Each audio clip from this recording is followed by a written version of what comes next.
সুন্দরী মেয়ে দেখার সাথে সাথে মুখ দিয়ে লালা পড়া শুরু হয়ে গেছে। খবরদার আমাকে ছোবে না। তোমার মতো খ্যাত ছেলের ভেতর আমার বাবা যে কি পেল বাবাই জানে। আপনার অনুমতি ছাড়া আমি কখনো আপনাকে ছুব না। কি কারণে মনে হলো আমি আপনাকে ছুব? আবার আমার মুখের উপর তর্ক করো। তোমাদের মতো ছেলেদের আমি বেশ ভালোভাবেই চিনি। আমার বাবাকে পটিয়ে আমাদের সম্পত্তি হাতানোর পায়তারা তোমার, তাই না? তার উপর এমন রূপবতী বউ পাবে, সুযোগ তো হাতছাড়া করার নয়। নাহিদ অবাক হয়ে তাকিয়ে রইল রোদের দিকে। মেয়েটা এমন আচরণ করছে কেন? সে কি শুধু গরিব বলে? সে তো এই বিয়েটা করতেই চায়নি। রোদের বাবা তাকে বারবার অনুরোধ করে প্রায় হাত পা ধরে রাজি করিয়েছেন। এই সম্পত্তির উপর তার কোনো লোভ নেই, এমনকি এই মেয়েকে বিয়ে করারও ইচ্ছা ছিল না। তবুও আজ তাকে বিনা দোষে এত বড় অপমান সহ্য করতে হচ্ছে। রোদের তীক্ষ্ণ আর ধারালো কথাগুলো একের পর এক নাহিদের মনে আঘাত করতে লাগলো। প্রতিটা শব্দ যেন তার আত্মসম্মানকে ক্ষতবিক্ষত করে দিচ্ছে। আপনি ভুল ভাবছেন। আমি আপনার সম্পত্তি বা কোনো কিছুর লোভে এখানে আসিনি। আর এই বিয়েটাও আমার ইচ্ছাই হয়নি। ও, এখন আবার নিজেকে খুব ভালো মানুষ প্রমাণ করার চেষ্টা চলছে। এইসব কথা আমি অনেক শুনেছি। গরিব ছেলেরা সুযোগ পেলে ঠিকই আসল রং দেখায়। গরিব হওয়া অপরাধ না, কিন্তু কাউকে না জেনে অপমান করা ওটা অবশ্যই ভুল। রোদ এক মুহূর্তের জন্য থেমে গেল। সে এমন জবাব আশা করেনি, কিন্তু নিজের অহংকার তাকে নরম হতে দিল না। তুমি আমাকে শেখাবে আমার নিজের বাড়িতে দাঁড়িয়ে? আমি কাউকে শেখাচ্ছি না, শুধু নিজের সম্মানটা রক্ষা করছি। শোনো, আমার জীবনে তোমার কোনো জায়গা নেই। এই বিয়ে শুধু বাবার জন্য হয়েছে। তুমি তোমার সীমার মধ্যে থাকবে। নাহিদ হালকা একটা হাসি দিল, কিন্তু সেই হাসিতে কোনো আনন্দ নেই, শুধু ক্লান্তি। চিন্তা করবেন না, আপনার জীবনে ঢোকার কোনো ইচ্ছা আমার নেই। আমি শুধু আমার দায়িত্বটা পালন করব, এর বেশি কিছু না। নাহিদ ধীরে ধীরে ঘর থেকে বের হয়ে গেল। রোদ একা দাঁড়িয়ে রইল। তার ভিতরে অদ্ভুত এক অস্থিরতা কাজ করছে। কেন যেন মনে হচ্ছে ছেলেটার কথায় কোথাও মিথ্যা নেই। তবুও সে নিজেকে শক্ত করে নিল। না, এরা সবাই একরকম। আমি ভুল ভাবছি না। কিন্তু নাহিদের কথাগুলো অজান্তেই তার মনে ছোট ছোট ফাটল ধরাতে শুরু করেছে। কিন্তু কোনোভাবে পাত্তা দিল না। এইসব ছেলেদের একদম পছন্দ না। এদের স্বভাবে ওই কথার মাধ্যমে ইমোশনাল হয়ে মানুষকে ফাঁসিয়ে দেয়। তার ভিতরে কখনোই করবে না রোদ। নাহিদ ধীরে ধীরে সিঁড়ি বেয়ে নিচে নেমে এলো। বাড়িটা বড়, সাজানো গোছানো, কিন্তু কোথাও যেন তার নিজের বলে কিছু নেই। লিভিং রুমে এসে চারপাশে একবার তাকালো। সবকিছুই পরিপাটি, কিন্তু তার থাকার মতো কোনো জায়গা নেই। একটা দীর্ঘশ্বাস ফেলে সোফার উপর থেকে একটা কুশন তুলে নিল। নিজের শরীরটা এলিয়ে দিল সোফার উপর। চোখ দুটো বন্ধ করলো, কিন্তু মাথার ভেতর চিন্তার ঝড় থামছে না। এই বাড়িতে ঘর জামাই হয়ে থাকা, এটা তো কখনোই চাইনি আমি। রাহিল খানের জোড়াজুড়িতেই এখানে থাকা। মানুষটা তাকে এতটা সম্মান আর আন্তরিকতা দিয়েছেন যে না বলা যায়নি। নিজের বাবার কথা মনে পড়তেই বুকটা হালকা করে কেঁপে উঠল। যদি বাবা বেঁচে থাকতেন, তাহলে হয়তো আজ এই পরিস্থিতির মুখোমুখি হতে হতো না। চোখের কোণে অজান্তেই জল জমে উঠল, কিন্তু সে দ্রুত চোখ মুছে নিল। পুরুষ মানুষের কান্না করতে হয় না, ছোট থেকে শুনে এসেছে। রাহিল খান ছিল ওর বাবার বন্ধু। ছোটবেলায় ওদের বিয়ে ঠিক করে রাখে। রাহিল খান অনেক ভালো মানুষ বলে নিজের কথার খেলাফ করে না। আর উনি নাহিদকে ছোট থেকে চিনে। ছেলেটার সম্পর্কে ওনার বেশ আন্দাজ আছে। এমন সৎ নেককার নামাজ কালামি ছেলে তার মেয়ের জন্য দূরবীন খুঁজেও পাবেন না তিনি। তার উপর ছেলেটা বেশ মেধাবী, নিজের পায়ে দাঁড়িয়ে কিছু করার মতো ভিতরে। তার যদি একরকম মেয়ের জন্য এই ছেলে বেস্ট। তার অটুট বিশ্বাস এই ছেলে তার যেদি মেয়েকে নম্র ভদ্র মেয়ে করে তুলবে। সেজন্য তিনি এত বড় একটা সিদ্ধান্ত নিয়েছেন। নাহিদ শুয়ে শুয়ে নানান ভাবনা, চিন্তা, জল্পনা কল্পনা করছে। ঠিক তখনই পেছন থেকে একটা কণ্ঠ ভেসে আসলো। বাবা, তুমি এখানে কেন? নাহিদ চমকে উঠে বসে পড়ল। এই সময় রাহেল খান এখানে আসবে একদম বুঝতে পারেনি ও। যতই রোদ ওকে স্বামী হিসেবে না মানুক, তাদের বিয়েটা তো হয়েছে। দুইজনের বিবাহিত। যে কোনো সম্পর্কে অন্য কেউ যেন সেটা চায় না। নাহিদ সেটা তার শ্বশুরই হোক না কেন। এখানে কথা বলতে গেলে নিজের বউকে অসম্মান করা হবে। কোনোভাবে তা চায় না। নাহিদ চুপ করে গেল। না, কিছু না, এমনি বসেছিলাম। রাহেল খান কাছে এসে তার পাশে বসে পড়লেন। চোখে মুখে চিন্তার ছাপ স্পষ্ট। নাহিদ এখানে এসে কেন শুয়ে শুয়ে প্রশ্ন শুধু মাথায় ঘুরপাক খাচ্ছে তার।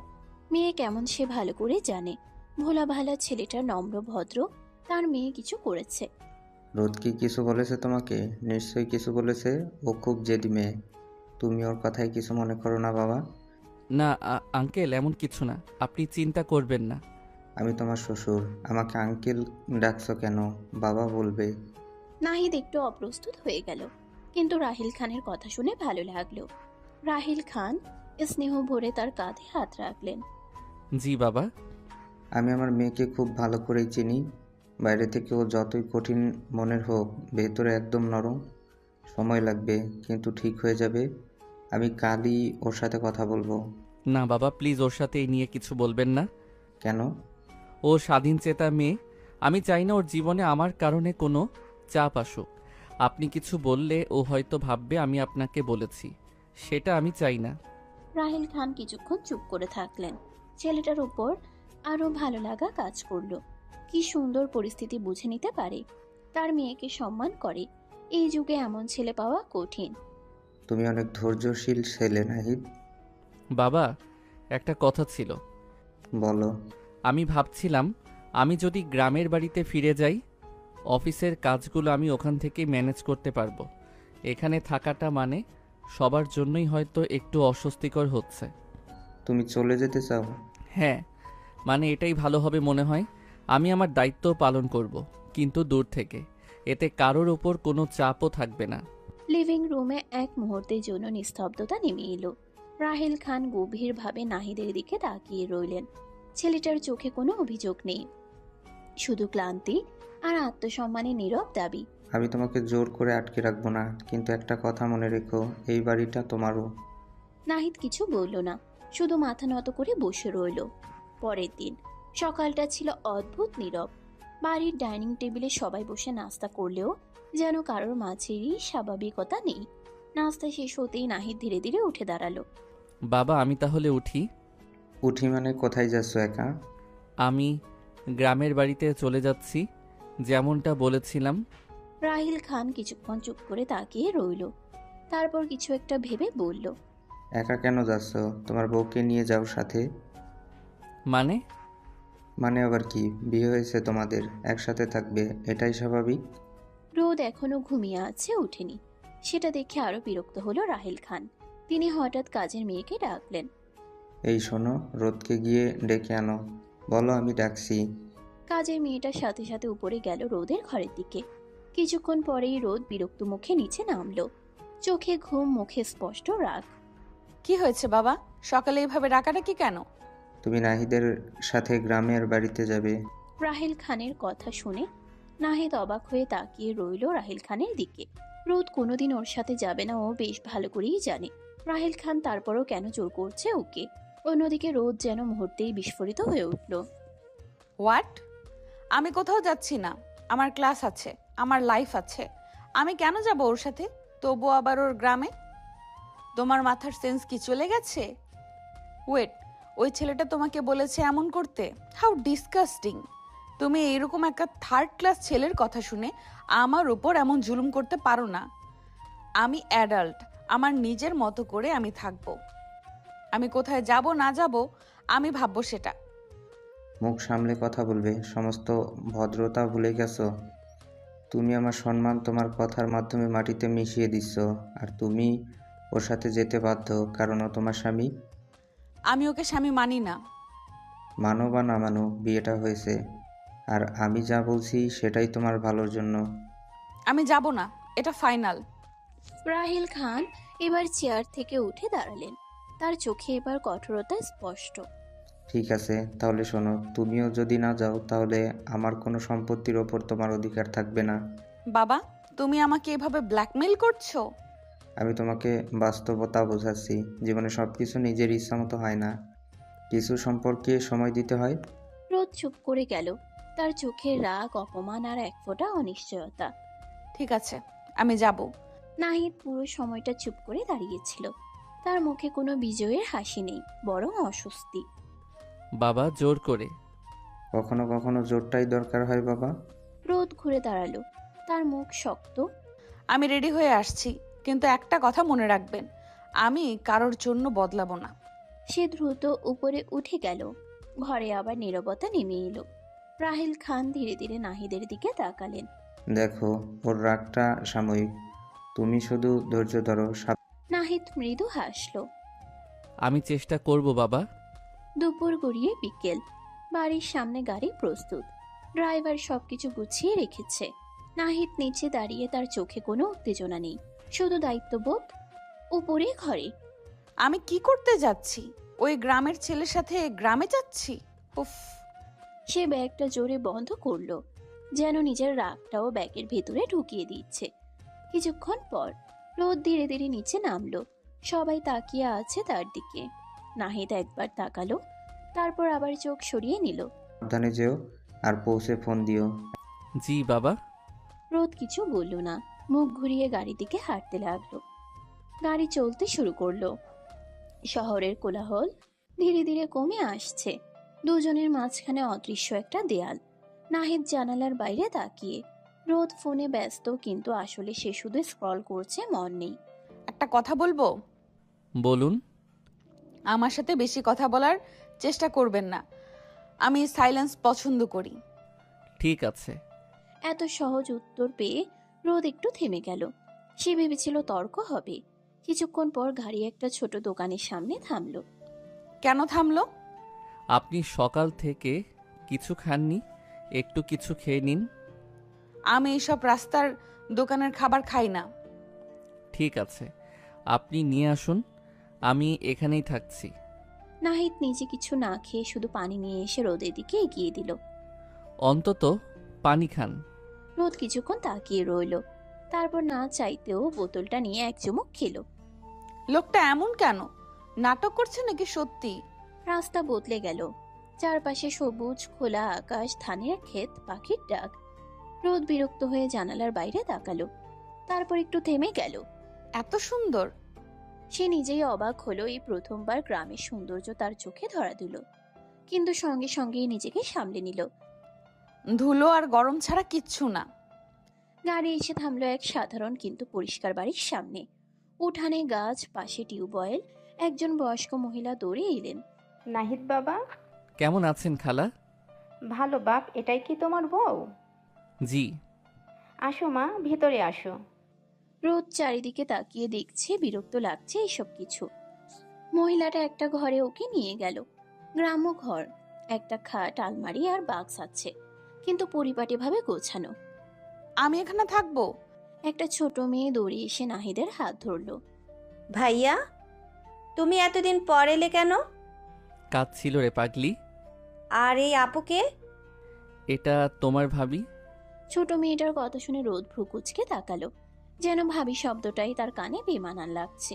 কিন্তু সেদিকে আর পাত্তা দিল না। প্রচন্ড গরম এখানে, বিরক্ত লাগছে তার উপর, এতটা জার্নি করে এসেছে। আমি একটু ফ্রেশ হব। ওয়াশরুম কোথায়? এইদিকেই আপু, আমি দেখাচ্ছি। রোদ অনিচ্ছা নিয়ে মেয়েটার পিছু নিল। ঘরের পেছনের দিকে একটু হেঁটে যেতে হলো। চারপাশে খোলা জায়গা, গাছপালা, আর একটু দূরে টিনের তৈরি একটা ছোট ঘর। এটা আমাদের ওয়াশরুম আপু। রোদ থমকে দাঁড়ালো, তার চোখ বড় বড় হয়ে গেল। বলে কি, মেয়ে পাগল হয়ে গেছে? রোদের মুখ মুহূর্তেই বিরক্তিতে ভরে গেল। হোয়াট? এটা ওয়াশরুম? হ্যাঁ আপু, এইখানেই সবাই গোসল করে। তুমি সিরিয়াস? এখানে আমি গোসল করব? হ্যাঁ, পানি খুব ঠান্ডা, অনেক ভালো লাগে। আমার ভালো লাগবে না, একদম না।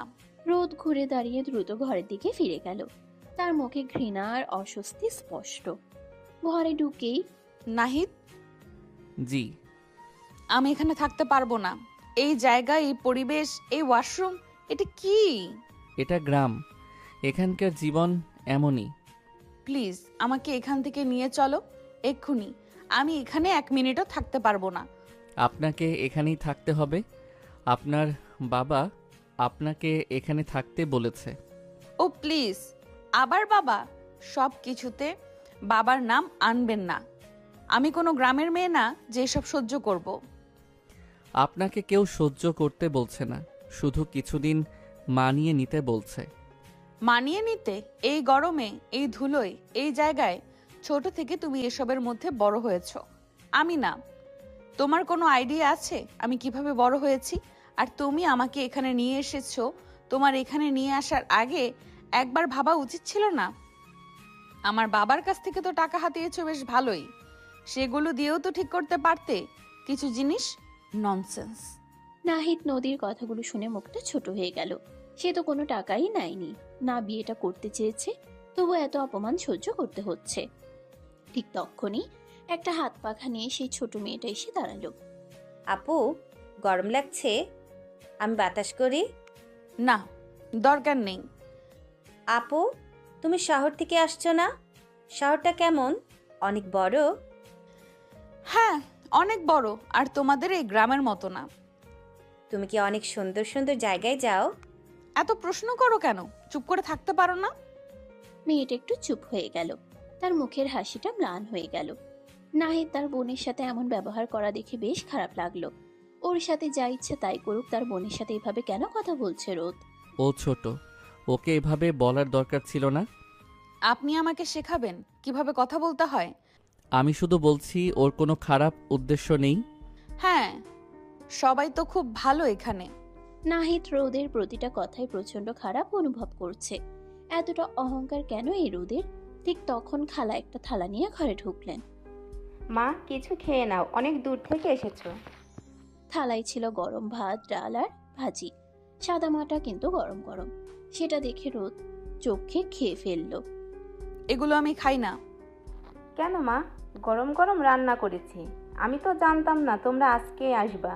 একটা দেশি মোরগ ধরে জবাই দিতাম, এখন খাও, পরে ওইটা জবাই দিব আমি। গরিবের বাড়ি, একটু মানিয়ে নেওয়ার চেষ্টা করো। আমরা যথাসম্ভব তোমাকে যত্নে রাখার চেষ্টা করব মা। আমি এসব খেতে পারবো না, আমার অন্য কিছু লাগবে। একটু খেয়ে দেখুন, খারাপ লাগবে না। আপনি প্লিজ চুপ করবেন? আমি কি খাবো না খাবো সেটা আমি জানি। ঘরের ভিতর আবার অস্বস্তিকর নীরবতা নেমে এলো। খালার মুখটা মলিন হয়ে গেল, কিন্তু কিছু বললেন না। ছোট মেয়েটা ধীরে ধীরে আবার এগিয়ে গেল। আপু, তুমি যদি না খাও তাহলে আমি তোমার সাথে বসে থাকবো। তুমি কি আমাকে একা থাকতে দিতে পারো না? এবার মেয়েটা একদম চুপ হয়ে গেল। ধীরে ধীরে নাহিদের পাশে গিয়ে দাঁড়ালো। যাও, বাইরে খেলো। আচ্ছা ভাইয়া। মেয়েটা চলে গেল। ঘরের ভিতর শুধু গরম আর অস্বস্তি। নাহিদ রোদের দিকে তাকালো। রোদ মাথায় 2 হাত চেপে খাটের উপর বসে পড়ল। উফ, এই গরমটা আমি সহ্য করতে পারছি না। কিছুক্ষণ পর অভ্যাস হয়ে যাবে। আমি চার্জার ফ্যানের ব্যবস্থা করছি। তোমার হতে পারে, আমার হবে না। আমি কোথায় এসে পড়লাম? বিকেলের রোদটা একটু নরম হতে শুরু করেছে, কিন্তু ঘরের ভিতর এখনো গুমোট গরম। রোদ খাটে বসে আছে, মুখে বিরক্তি। নাহিদ বাইরে গিয়ে একটা ছোট চার্জার ফ্যান এনে চালু করলো। এটা একটু সামনে রাখুন, হয়তো একটু আরাম পাবেন। রোদ কিছু না বললে ফ্যানের দিকে তাকিয়ে রইল। হালকা বাতাসটা মুখে লাগতেই সে একটু স্বস্তি পেল, কিন্তু মুখে সেটা প্রকাশ করলো না। এত কেয়ার করছে কেন? নাটক নাকি সত্যি? ঠিক তখনই বাইরে থেকে ছোট মেয়েটার হাসির শব্দ ভেসে আসছে। কিছু বাচ্চা মিলে খেলছে উঠানে। রোদ বিরক্ত হয়ে কান বন্ধ করতে গেল, কিন্তু হঠাৎ থেমে গেল। এত চিল্লা পাল্লা, এত এইসব পরিবেশ একটুও পছন্দ হচ্ছে না তার। যে করেই হোক এখান থেকে যাওয়ার প্ল্যান করতে হবে। নেট পাচ্ছে না ফোনে ভালো। কিছুক্ষণ পর মা, একটু লেবু শরবত করে এনেছি, গরমে ভালো লাগবে। রাখুন। খালা হালকা হাসলেন, গ্লাসটা রেখে চলে গেলেন। রোদ গ্লাসটা হাতে নিয়ে একটু চুমুক দিল, খারাপ না তো? কিন্তু সঙ্গে সঙ্গে নিজেকে সামলে নিল। ঠিক আছে। সন্ধ্যার সময় গ্রামে সন্ধ্যা নামে অন্যরকম ভাবে। মসজিদ থেকে আজানের ধ্বনি ভেসে আসছে। চারপাশে এক ধরনের শান্তি। নাহিদ উঠানে দাঁড়িয়েছিল। সে ধীরে ধীরে হাত তুলে দোয়া করলো, তারপর নামাজ পড়তে বসলো। রোদ দরজার আড়াল থেকে তাকিয়ে আছে, কিন্তু সঙ্গে সঙ্গে নিজেকে সামলে নিল। সন্ধ্যার সময় গ্রামে সন্ধ্যা নামে অন্যরকম ভাবে। মসজিদ থেকে আজানের ধ্বনি ভেসে আসছে। চারপাশে এক ধরনের শান্তি। নাহিদ উঠানে দাঁড়িয়েছিল। সে ধীরে ধীরে হাত তুলে দোয়া করলো, তারপর নামাজ পড়তে বসলো। রোদ দরজার আড়াল থেকে তাকিয়ে আছে। এখনো এসব করে? শহরে কেউ এত নিয়ম মেনে চলে না। কিন্তু তার চোখে এক ধরনের অদ্ভুত শান্তি ধরা পড়ল, যেটা সে নিজে অনেকদিন অনুভব করেনি। মা, রাতের খাবার রেডি, এবার না বলো না। রোদ একটু চুপ করে রইল। পেটটা হালকা কাঁপছে, সকাল থেকে রীতিমতো কিছু খায়নি, তবে না খেয়ে থাকলে অসুস্থ হয়ে যাবে। আরও একদম খিদে সহ্য করতে পারে না, তবে এতক্ষণ না খেয়ে আছে। একটু খেয়ে নিন, না খেলে শরীর খারাপ করবে। রোদ এবার তর্ক করল না, ধীরে ধীরে এসে বসে পড়ল। খালা ভাত, ডাল আর আলু ভাজি তুলে দিলেন। রোদ সন্দেহ নিয়ে প্রথম লোকমাটা মুখে দিতে এসে থেমে গেল, এত ভালো লাগছে কেন? কিন্তু মুখে বলল। খারাপ না। নাহিদের মুখে হালকা হাসি ফুটল, কিন্তু সে কিছু বলল না। রাত গভীর হলে বিদ্যুৎ চলে গেছে, চারপাশে অন্ধকার, শুধু হারিকেনের আলো। হোয়াট? এখানে কারেন্টও থাকে না? মাঝে মাঝে। আমি ঘুমাতে পারবো না। ভয় লাগছে? না, ভয় না, মানে নাহিদ, জি। তুমি এখানে একা থাকো এতদিন? হ্যাঁ। বোর লাগে না? না, অভ্যাস হয়ে গেছে। রোদ চুপ করে গেল। মাথায় একটা দারুণ বুদ্ধি খেটেছে। একে দিয়ে এখান থেকে বের হবে বাবা তাইলে কিছু বলতে পারবে না। নাহিদের দিকে তাকালো, দেখলো নিচে কপালে হাত দিয়ে শুয়ে আছে। নাহিদ, একটা কথা বলি, শোনো। বলুন। আমার এখানে ভালো লাগছে না, একদমই না। এই পরিবেশে আমি থাকতে পারছি না। ছোট থেকে আমি অন্যভাবে বড় হয়েছি, তুমি তো বুঝতেই পারছো। প্লিজ তুমি একটু বাবাকে বলো না। তুমি বললে উনি শুনবেন, আমি বললে উনি গুরুত্ব দেবেন না। নাহিদ চুপ করে রইল। রোদ একটু এগিয়ে এসে বলল, তুমি বলবে তোমার কাজের জন্য আমাকে নিয়ে যেতে হবে। তুমি এখানেও থাকতে চাও না, এমন কিছু একটা ম্যানেজ করো প্লিজ। আমি এখানে আর থাকতে পারবো না।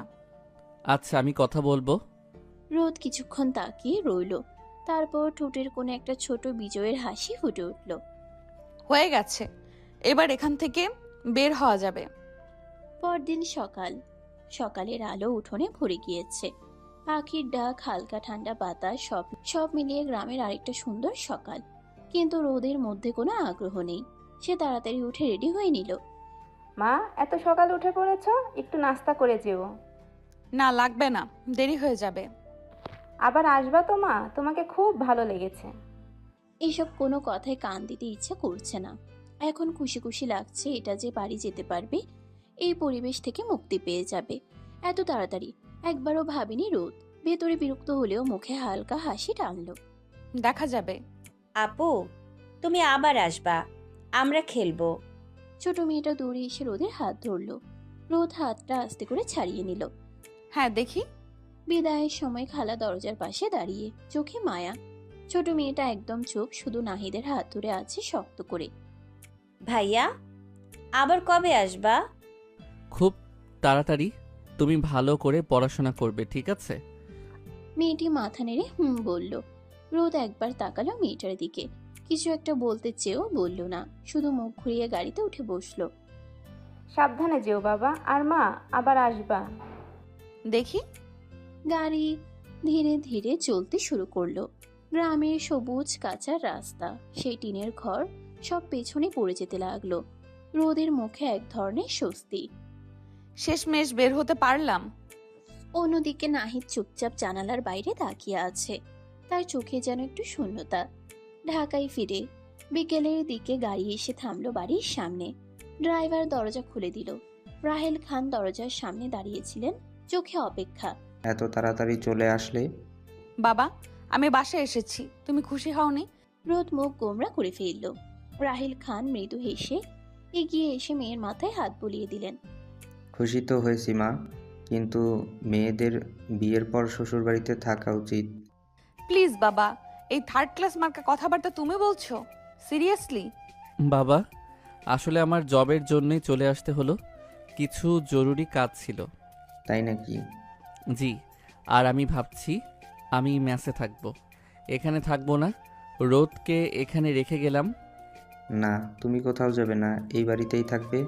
কিন্তু বাবা। আমি যা বলেছি তাই হবে। নাহিদ চুপ করে গেল, সে আর কিছু বলল না। কিছুক্ষণ পর নাহিদ ধীরে ধীরে রোদের রুমে দরজার সামনে এসে দাঁড়ালো। কিছুক্ষণ ইতস্তত করে দরজায় নক করলো। কে? আমি। আসো। নাহিদ দরজা খুলে ভিতরে ঢুকলো। রুমটা আগের মতোই পরিপাটি, আধুনিক, ঠান্ডা। রোদ সোফায় বসে ফোন স্ক্রল করছিল। তুমি যেহেতু আমাকে এখানে নিয়ে এসেছো, তাই তুমি রুমে থাকতে পারো, কিন্তু একটা কথা মনে রাখবে, তুমি সোফায় থাকবে আর আমার আশেপাশে আসার চেষ্টা করবে না। ঠিক আছে। গুড। রাত ধীরে ধীরে নেমে এসেছে। ঘরের ভিতর নীরবতা, এসির হালকা শব্দ আর ফোনে স্ক্রোলের টিপ টিপ আওয়াজ ছাড়া কিছু নেই। নাহিদ চুপচাপ সোফায় এক কোণে বসে আছে। একটা ছোট ব্যাগ থেকে কাপড় বের করে গুছিয়ে রাখলো। এই ঘরে তার কোনো আলমারি নেই, কোনো নির্দিষ্ট জায়গা নেই, তবুও সে নিজের মতো করে মানিয়ে নেওয়ার চেষ্টা করছে। রোদ একবার তাকালো, তারপর আবার ফোনে চোখ নামিয়ে নিল। তুমি এত চুপচাপ থাকো কেন? কথা বলার মতো কিছু থাকলে বলি। ও, মানে আমার সাথে কথা বলার মতো কিছু নেই? আপনি তো নিজেই বলেছেন আপনি সাইলেন্স পছন্দ করেন। কথাটা শুনে রোদ একটু থেমে গেল।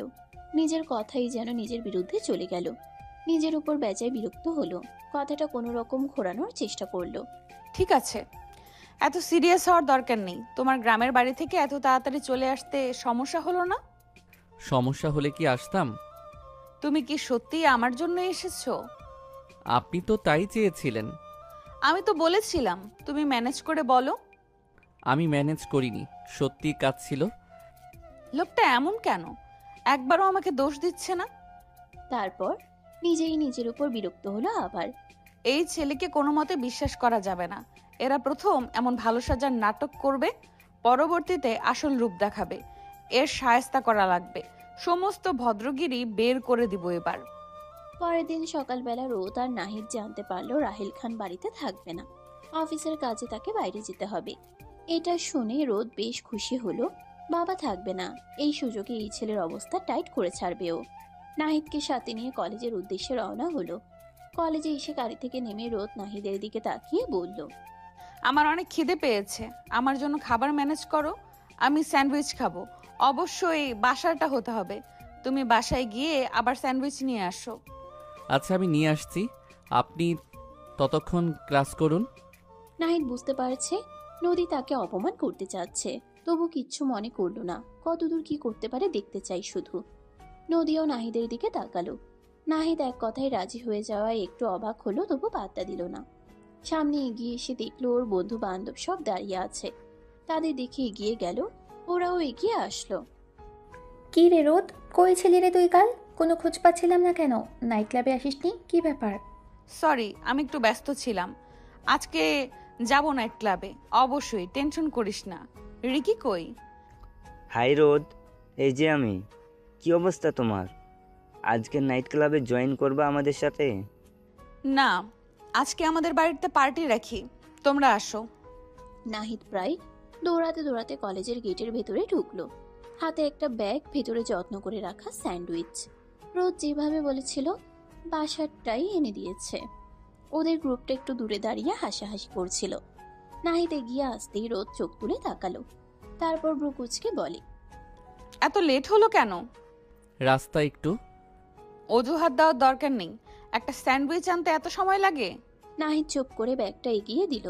রোদের দিকে শুধু তাকালো এক পলক। ঠিক তখনই রিয়ার চোখে পড়ে গেল নাহিদকে। এই রোদ, এটাকে? রোদ ঠোঁট বাঁকিয়ে রিয়ার দিকে তাকালো, চোখে বিরক্তি।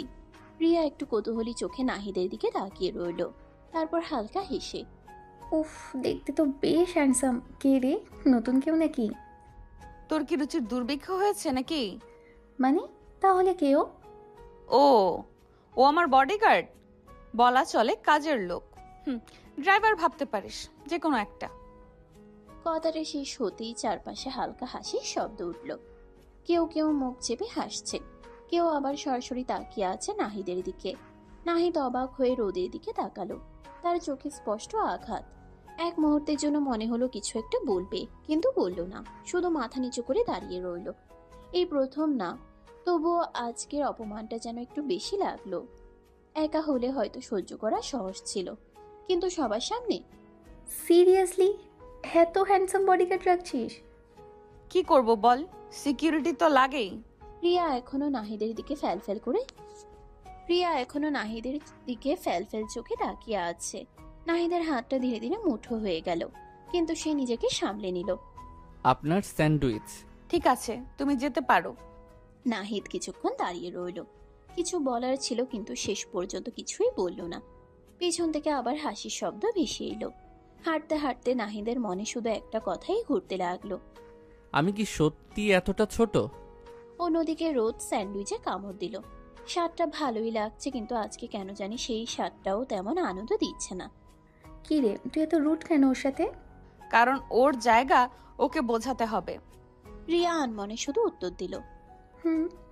বাকি সবাই ক্লাসরুমে গেলে রিয়া গেল না। নিচে এসে এদিক ওদিক কিছু একটা খুঁজতে লাগলো। পার্কিং এরিয়ার দিকে গিয়ে দেখতে পেল নাহিদ গাড়ির একপাশে হেলান দিয়ে দাঁড়িয়ে আছে। রিয়া এগিয়ে গিয়ে, হ্যালো। নাহিদ রিয়াকে দেখে প্রথমে চিনতে একটু কষ্ট হলো, কিন্তু পরে মনে পড়লো যে রোদের সাথে দেখেছে কিছুক্ষণ আগে। কিন্তু এই মেয়ে এখানে কিসের জন্য এসেছে, তাকে হ্যালো কেন বলছে? নাহিদ ভদ্রতার খাতিরে সালাম দিল। রিয়া একটু ইতস্তত বোধ করলো, কারণ ও এসেই ওকে হ্যালো বলেছে সালামের বদলে। তবুও হাসি মুখে সালামের উত্তর দিল। কিছু বলবেন ম্যাম? এই আপনি আমাকে ম্যাম কেন বলছেন? আমার নাম রিয়া, আমাকে রিয়া বলে ডাকতে পারেন। জি ম্যাম, অবশ্যই। আবার ম্যাম বলছেন? রিয়া ঠোঁট ফুলিয়ে একটু বিরক্তি দেখালো। নাহিদ একটু অপ্রস্তুত হয়ে গেল, কি বলবে বুঝে উঠতে পারছে না। না মানে অভ্যাস হয়ে গেছে। অভ্যাস বদলাতে সময় লাগে না, একবার চেষ্টা করে দেখুন। রিয়া। জি, রিয়া। নামটা বলতে গিয়েও যেন একটা সংকোচ কাজ করছিল তার মধ্যে। রিয়া সেটা লক্ষ্য করলো, কিন্তু কিছু বলল না, বরং অন্য প্রসঙ্গে গেল। আঙ্কেলের কাছ থেকে কিছুটা শুনেছে নাহিদ আর রোদের ব্যাপারে। নাহিদকে দেখে কিছুটা চিনতে পেরেছিল রিয়া। প্রথমে রোদের ব্যবহার বেশ অবাকই হয়েছে। নাহিদকে দেখে কেন জানি ওর অনেক ভালো লেগেছে। কিভাবে পারছে রোদ এইভাবে অপমান করতে সবার সামনে ছেলেটাকে?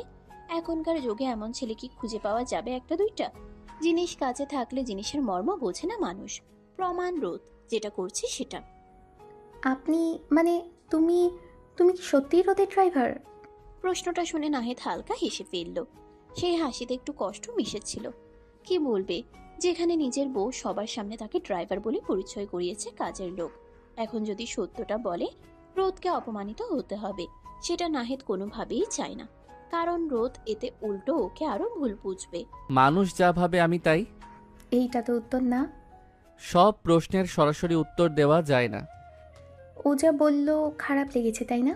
আমি কিন্তু তোমার আর রোদের ব্যাপারে কিছু কিছু জিনিস জানি, আঙ্কেল আমাকে বলেছে, তাই আমার থেকে না লুকোলেও চলবে। তোমাকে আমার খুবই ভালো লেগেছে, আমাকে তোমার বন্ধু বানাবে?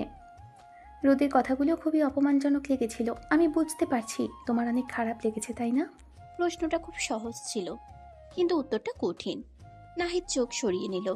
এখন লজ্জা লাগছে, ও রিয়া সব জানে। ওর সামনে রোদ এভাবে বলল ওকে। না, অভ্যাস হয়ে গেছে। অভ্যাস হয়ে গেলেই কি কষ্ট লাগে না? সবার সামনে এমনভাবে কথা বলা ঠিক না, ও একটু বেশিই বলে ফেলে। ও যা বলে সেটা বলার অধিকার ওর আছে। কেন? কারণ আমি কিছুই না। কথাটা বলার সময় নাহিদ নিজের দিকে তাকালো, যেন নিজেকেই মাপছে। রিয়ার বুকটা কেমন যেন ধক করে উঠল। তুমি নিজেকে এত ছোট করে দেখো কেন? আমি ছোট না, আমার অবস্থান ছোট। নিজেকে ছোট মনে করলে সবাই তোমাকে ছোট ভাবেই দেখবে। সবার আগে নিজেকে নিজের সম্মান করতে হয়, এটা জানো তো তুমি? নিজের কিন্তু অনেক কিছু করতে পারো, চেষ্টা করো। আর আজ থেকে কিন্তু আমরা ফ্রেন্ড হলাম, মনে থাকবে তো? যে কোনো প্রয়োজনে আমার কাছে হেল্প চাইতে পারো তুমি, আমি সবসময় হেল্প করতে রাজি আছি। আর একটা কথা, তুমি সকালে নাস্তা করেছো দেখে তো মনে হচ্ছে না। সকালের নাস্তা তো করোনি, আমি তোমাকে দিই।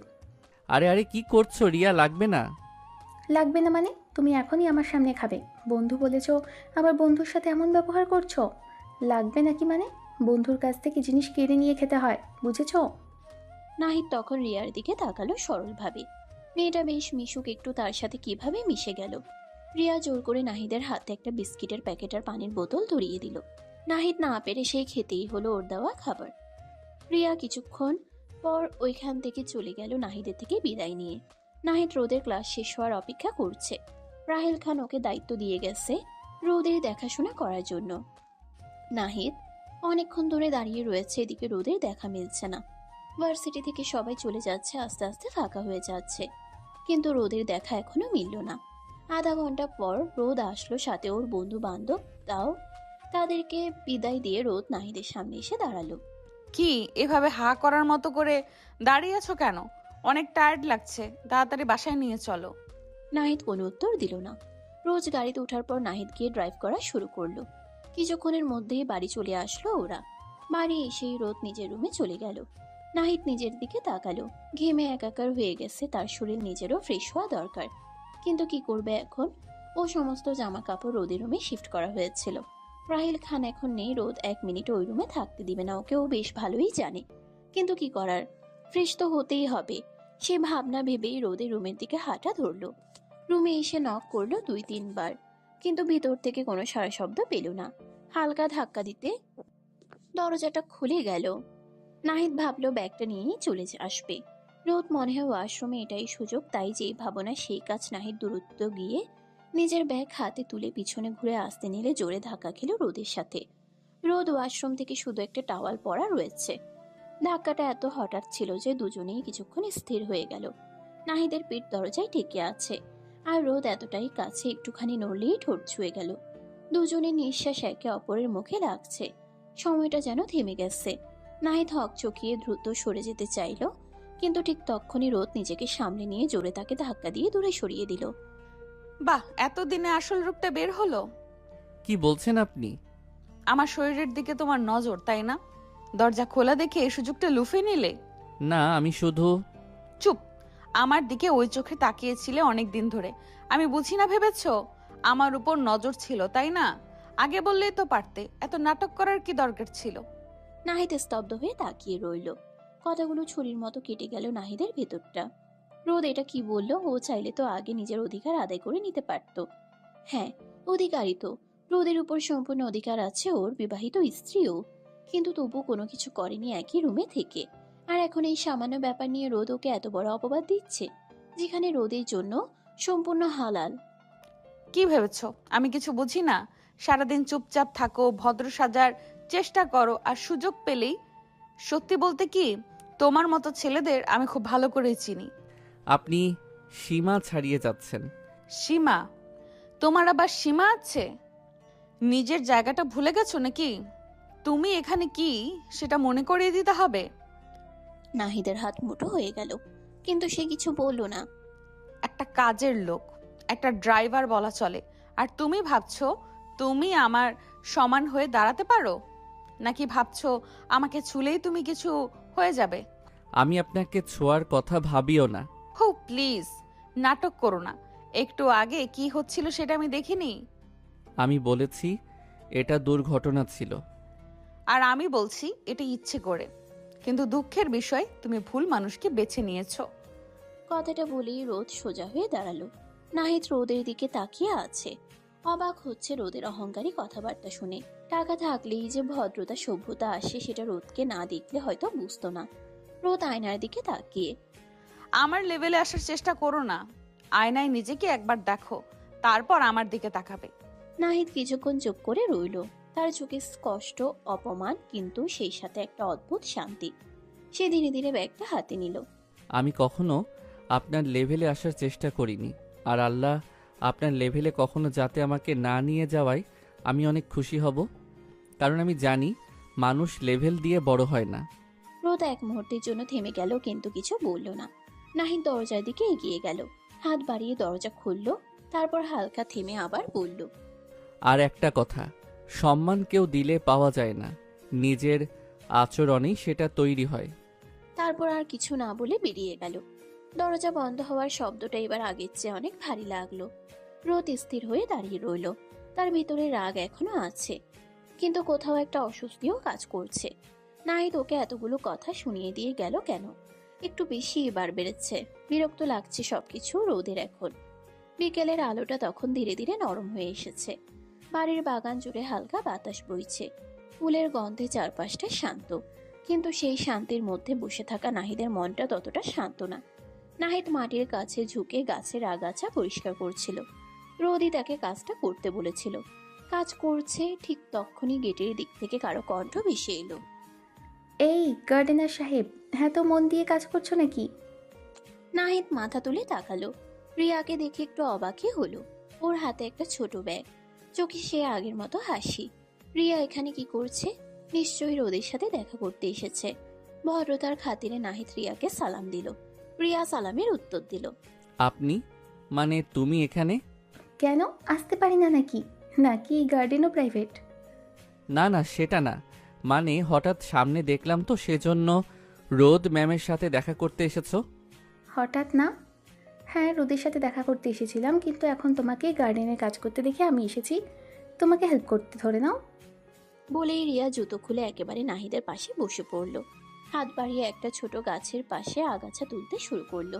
আরে তুমি এটা করছো কেন? নোংরা হয়ে যাবে। নোংরা হলে কি হবে? মানুষ তো আর নোংরা হয় না। আর তুমি পারলে আমি পারবো না কেন? নাহিদ কিছুক্ষণ চুপ করে তাকিয়ে থাকলো। মেয়েটার এই সহজ স্বভাবটা তার ভালো লাগছে, কিন্তু সে সেটা প্রকাশ করলো না। কিন্তু রিয়া তার সাথে এই কাজ করছে, রোজ যদি দেখে তখন আবার উল্টো ওকেই দোষারোপ করবে। তার বান্ধবীকে দিয়ে কেন কাজ করাচ্ছি? একটা কথা বলি? বলো। তুমি হাসলে তোমাকে অনেক ভালো লাগে। সবসময় তো সিরিয়াস থাকো কেন? সব সময় হাসার মতো কারণ থাকে না। তাহলে কারণ বানাতে হয়। বলেই রিয়া গাছের নিচ থেকে একটু কাদা নিয়ে নাহিদের নাকের উপরে দিয়ে দিল, আবার নিচের নাকেরও দিয়ে দিল। নাহিদ হেসে ফেললো এবার। রিয়ার কাণ্ড দেখে সত্যি অদ্ভুত লাগছে, কিন্তু ভালোও লাগছে। এই তো দেখেছো, হাসতে পারো তুমি। দুজনেই কাজ করতে করতে গল্পে মেতে উঠল। রিয়া ঘাস তুলতে তুলতে পুরো গা মাখিয়ে ফেলেছে। কেউ মাঝে মাঝে ইচ্ছা করে কাদা লাগিয়ে দিচ্ছে। নাহিদ নিজে রিয়ার কাণ্ড দেখে অবাক হচ্ছে। এত মিশুকি মেয়েটা বড়লোকের মেয়ে হওয়ার পরেও ভিতরে বিন্দুমাত্র অহংকার নেই। আবার কি সুন্দর সালোয়ার কুর্তি পরে ভদ্রভাবে থাকে। এরই ভিতর রিয়া কিছু কাদা নিয়ে নাহিদের মাথায় লাগিয়ে দিল। এই পাগলি, কি করছো এটা? ধন্যবাদ এত বড় কমপ্লিমেন্ট দেওয়ার জন্য। হাসির শব্দটা বাগান জুড়ে ছড়িয়ে পড়ল। কিন্তু দূরে বারান্দায় দাঁড়িয়ে সবকিছু দেখছিল রোদ। রোদের চোখ দুটো শুরু হয়ে গেল। সে চুপচাপ দাঁড়িয়ে ছিল, কিন্তু ভেতরে কিছু একটা জ্বলতে শুরু করেছে। রিয়ার হাসি, নাহিদের সাথে এত স্বাভাবিক আচরণ, এটা তার ভালো লাগছে না। এত কাছাকাছি? আর এক মুহূর্ত দাঁড়িয়ে থাকতে পারল না সে। দ্রুত নিচে নেমে এলো। বাগানে এসে দাঁড়াতেই কাছ থেকে নাহিদ আর রিয়ার সুন্দর মুহূর্ত তার চোখের সামনে ভেসে উঠল। দুইজন কাদা মেখে ভূত হয়ে ঘাস তুলছে আর গল্প করছে, 32 পাটি দাঁত বের করে হাসছে। সেটা দেখে আরো মেজাজ খারাপ হলো রোদের। কেন জানে না। এখানে কি চলছে? নাহিদ আর রিয়া দুজনেই চমকে তাকালো। নাহিদ রোদকে দেখে আবার নিজের গম্ভীর মুখে ফিরে আসলো। রোদের ফেস দেখে নাহিদ বেশ ভালোই বুঝতে পারছিল এখানে রোদ কিছু কঠোর কথা বলতে পারে দুজনকে এইভাবে দেখে। এই কয়দিনে বেশ ভালোই চেনা হয়ে গেছে রোদকে। আরে তুই, আমরা তো। আমরা? কি আমরা? এখন আমার বান্ধবীর দিকেও নজর দিয়েছো? থার্ড ক্লাস মার্কা ছেলে, মেয়েদের শরীরের দিকে নজর দেওয়া ছাড়া আর কিছু পারো না? কথাটা শুনে নাহিদের মুখ শক্ত হয়ে গেল, কিন্তু সে কিছু বলল না। রিয়া অবাক হয়ে রোদের দিকে তাকালো। কি বলছে কি এই মেয়ে, মাথা ঠিক আছে? ও যে রোদকে চেনে, এই রোদ তো সে না। এমন কথাবার্তা বলা শুরু করলো কবে থেকে? হ্যাঁ, ছোট থেকেও একটু জিদ্দি টাইপের, কিন্তু এত এভাবে অপমান করে কথা তো বলে না কাউকে। এত রাগ নাহিদের উপর ওর। এই কি বলছিস তুই এসব? চুপ তুই। আমি তোকে ভালো করেই চিনি, কিন্তু ওকে চিনতে পারিনি। দেখছি বেশ ভালোই ব্যবসা শুরু করেছে, একজন থেকে আরেকজন। রোদ, লিমিট ক্রস করছিস। লিমিট? এর আবার লিমিট আছে? এইটুকুর মধ্যে তোকে পটিয়ে ফেলেছে, দেখ না। তুই ওর সাথে বসে গল্প করছিস, হাসছিস, আর আমার কথায় উল্টো আমাকে বোঝাচ্ছিস। কারণ তুই ভুল বলছিস। ও প্লিজ, আর তোকে বলিনি এসব থার্ড ক্লাস ছেলেদের সাথে মিশিস না? Third class? তুই ওকে থার্ড ক্লাস বলছিস? হ্যাঁ, কারণ ওর সেই যোগ্যতাও নেই। একটা কাজের লোক, ড্রাইভার, ওর লেভেলটাই এটা। আমার লেভেল কি সেটা নিয়ে এত চিন্তা করার দরকার নেই আপনার। ও, এখন জবাবও দিচ্ছ? আমি শুধু সত্যি বলছি। সত্যি? সত্যি হলো তুমি নিজের জায়গা ভুলে যাচ্ছ। আর তুই নিজেরটা ভুলে যাচ্ছিস রোদ। তুই যেটা বলছিস সেটা অপমান, আর এটা তুই প্রতিদিন করছিস। তুই ওর সাইড নিচ্ছিস? আমি সঠিকের সাইড নিচ্ছি। দুজনে চুপ হয়ে গেল। নাহিদদের খুব খারাপ লাগছে, কোথাও না কোথাও ওর জন্য দুই বান্ধবীর ভিতরে ঝামেলা লাগছে। কিন্তু ও তো রিয়াকে নিজের বোন ভাবে, সেই ভেবেই ওর সাথে এত ফ্রি ভাবে কথা বলছে। আর রোদ এগুলো কি বললো, ওখান থেকে ওর এখন সরে যাওয়াই ভালো। আমি ভেতরে যাচ্ছি। আর রোদ এগুলো কি বললো, এখান থেকে ওর এখন সরে যাওয়াই ভালো। সে আর একবারও কারো দিকে তাকালো না, সোজা হেঁটে চলে গেল। নাহিদের চলে যাওয়ার দিকে তাকিয়ে রিয়ার প্রচন্ড খারাপ লাগা কাজ করলো। তুই খুব খারাপ করছিস রোদ। যা খুশি ভাব। কিন্তু এবার রোদের গলার সেই আগের আত্মবিশ্বাসটা নেই। কোথাও একটা ফাঁক তৈরি হয়েছে, যা সে নিজেও বুঝতে পারছে কিন্তু মানতে চাইছে না। রিয়া রোদের দিকে তাকিয়ে বাইরের দিকে। ও এসেছিল কিছু সময় ওদের সাথে কাটানোর জন্য, কিন্তু রোদ পুরো বিষয়টাই ঘেঁটে দিল। শুধু ঘেঁটে দিল না, এত নোংরা ভাবে প্রেজেন্ট করলো যে রিয়ার এখন রোদের প্রতি যে ভালো লাগা সম্মানটা ছিল সেটা উঠে যাচ্ছে। পরের দিন সকালে আবার রোজকারের মতো রোদকে ভার্সিটিতে নিয়ে এসেছে নাহিদ। ভার্সিটির করিডোরে ভিড় জমেছে, সবাই নিজের মতো ব্যস্ত। কেউ ক্লাসে ঢুকছে, কেউ আড্ডায়। ঠিক তখনই গেট দিয়ে ঢুকলো রোদ। এতক্ষণ ক্লাসে ছিল কিছু দূরে, মাথা নিচু করে দাঁড়িয়ে আছে নাহিদ। গতকালের ঘটনার পর সে আজ আরো চুপচাপ। এত অপমানের পরেও নিজের দায়িত্ব একটুও ফাঁকি নেই। আই নাহিদ, ডাকটা এত জোরে ছিল যে আশেপাশের অনেকেই তাকিয়ে গেল। নাহিদ ধীরে মাথা তুলল, তারপর এগিয়ে এলো। জি। এখানে আসো। নাহিদ কাছে আসতেই রোদ একটু পিছিয়ে গিয়ে দাঁড়ালো, যেন দূরত্ব বজায় রাখছে। তারপর হঠাৎ নিজের জুতোর দিকে তাকিয়ে ঠোঁট পাকালো। দেখছো জুতোটা কত নোংরা হয়ে গেছে? আশেপাশে যারা ছিল তারা আগ্রহ নিয়ে তাকাতে শুরু করলো। কেউ ফিসফিস করছে, কেউ আবার সরাসরি তাকিয়ে। নাহিদ কিছু বলল না, শুধু চুপচাপ দাঁড়িয়ে রইল। কি হলো, দাঁড়িয়ে আছো কেন? পরিষ্কার করো। এক মুহূর্তের জন্য পুরো জায়গাটা যেন থমকে গেল। কথাটা এত স্বাভাবিকভাবে বলল রোদ, যেন এটা খুবই সাধারণ কিছু। নাহিদের বুকের ভেতরটা ধক করে উঠল। চোখে এক ঝলক কষ্ট দেখা গেল, কিন্তু সে মাথা নিচু করলো। চারপাশে হালকা হাসির শব্দ উঠতে লাগলো। নাহিদের প্রথমে খারাপ লাগলেও এখন কিছু মনে লাগছে না। ও ভাবলো নিজের বইয়ের জুতোই তো, সমস্যা কি? ব্যাপারটাকে নিজের মতো করে দেখলে অপমান বোধ হবে না। ও দেখতে চায় রোদ কি কি করতে পারে ওর সাথে। আরে লাইফ সার্ভিস, এমন ড্রাইভার হলে তো দারুণ। রিয়া একটু দূরে দাঁড়িয়ে সব দেখছিল। তার মুখের হাসিটা মিলিয়ে গেছে। নাহিদ ধীরে হাঁটু গেড়ে বসলো। তার হাত কাঁপছিল সামান্য, তবুও সে নিজের রুমাল বের করলো। নাহিদ, এটা করো না। চুপ থাক রিয়া, এটা আমাদের ব্যাপার। আমাদের? এটা অপমান। আমি যা বলছি ও তাই করবে। নাহিদ একবার মাথা তুলে রিয়ার দিকে তাকালো। চোখে একটাই কথা, তারপর আবার মাথা নিচু করলো। ধীরে, খুব ধীরে সে জুতোর ধুলো মুছতে শুরু করলো। প্রতিটা ঘষায় যেন তার নিজের সম্মানটা একটু একটু করে ক্ষয়ে যাচ্ছে। আশেপাশের হাসি ফিসফিস সবকিছু সে শুনছে, কিন্তু প্রতিক্রিয়া দিচ্ছে না। সবকিছুর মধ্যেও বারবার এটা মাথায় নিয়ে আসতে চাচ্ছে, নিজের বইয়ের জুতা পরিষ্কার করলে তেমন কিছুই হয় না। কিন্তু এই ব্যাপারটাও খারাপ লাগছে। নিজের প্রতি রোদ তো সবাইকে বলে নিজে ওর বোর। রোদের চোখ নাহিদের উপর স্থির, তার মুখে কঠোরতা, কিন্তু চোখের ভিতরে অদ্ভুত একটা অস্থিরতা। রিয়া এগিয়ে এলো। তুই এটা থামাবি না আমি থামাবো? তুই কিছুই করবি না। আমি করব।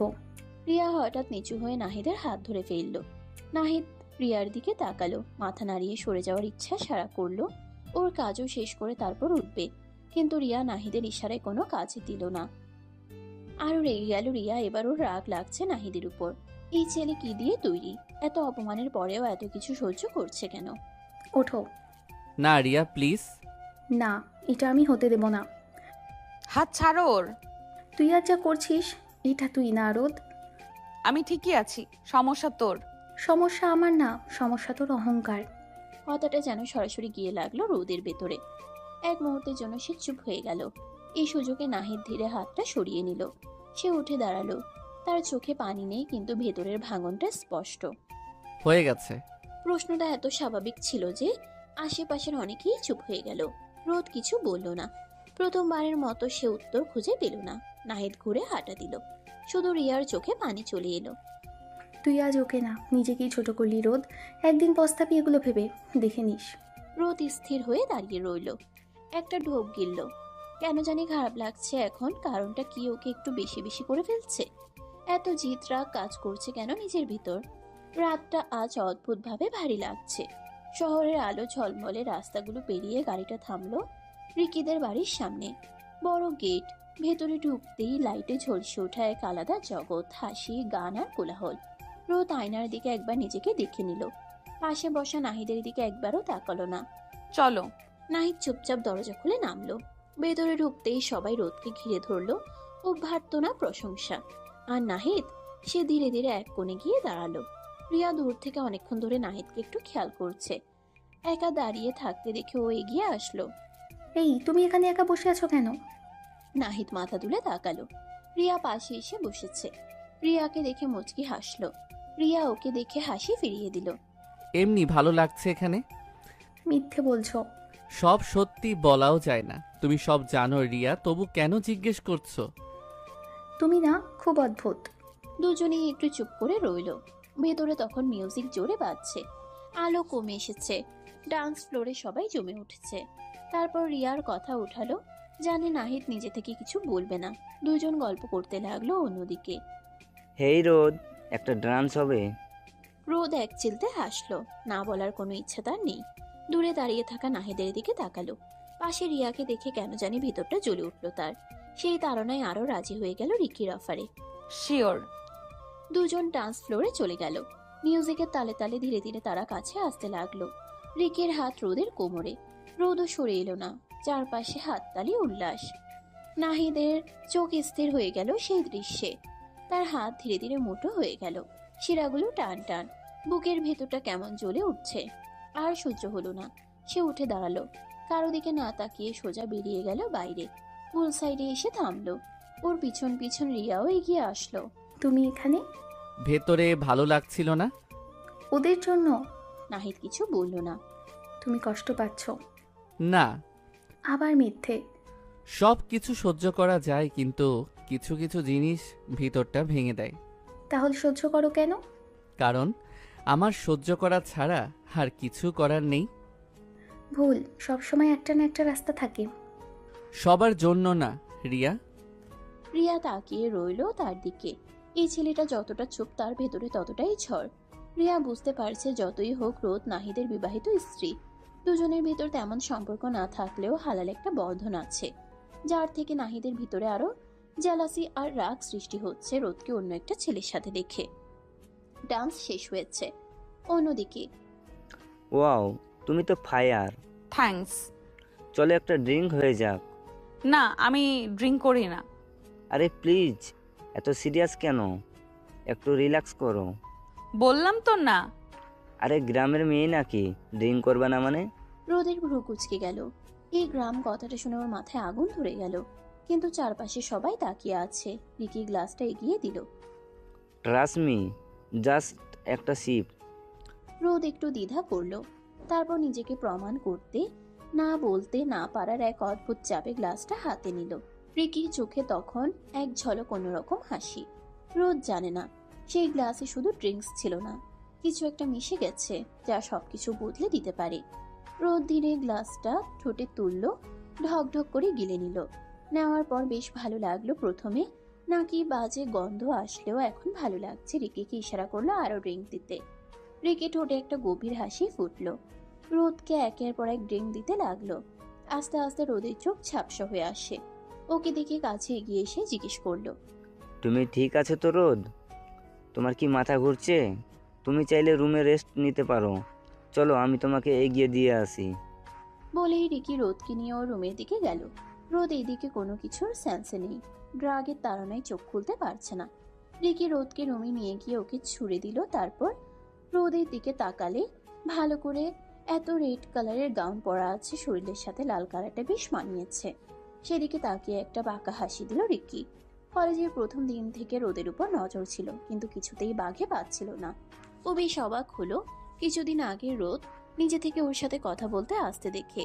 এই সুযোগ কিভাবে হাতছাড়া করবে রিকি কোনোভাবেই না।